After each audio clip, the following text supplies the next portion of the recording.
అది లోపల ఒకటి బయటకు ఒకటి. ఇది మారనంత వరకు ప్రపంచంలో ఏది మారదు.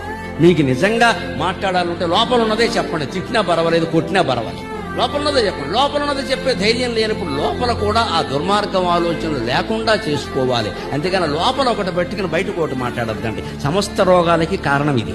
మనకి ద్రోహం చేసిన వాళ్ళు, మోసం చేసిన వాళ్ళు శిక్ష అనుభవించేలా చేయాలి. మనం బతికి మనం పునర్వైభవాన్ని సాధించడం ద్వారా వాళ్ళు శిక్ష అనుభవించేలా చేయాలి. దానికి సహనమే మూలం. చరిత్రని మనం మార్చలేమమ్మా, కానీ మరో చరిత్ర సృష్టించగలం ఖచ్చితంగా. అది నేర్చుకో. నువ్వు మట్టి ముద్దవైతే భూమి మీద పడితే అంటుకుపోతావు, బంతివైతే పైకి లేవాలి. ఒకసారి దోషం జరిగింది, దానికి ఆత్మహత్య చేసుకోవడం ఏమిటి? ధైర్యంతో జీవితాన్ని, భగవంతుడు ఇచ్చిన దాన్ని సద్వినియోగం చేసుకోవాలి, కష్టానికి ఓర్చాలి, ముందుకెళ్ళాలి. ఏ మహాత్ముడి జీవితం కష్టపడకుండా గట్టెక్కింది నాకు చెప్పండి? ఎవరెవరి జీవితాలన్నీ కూడా తెల్లవారి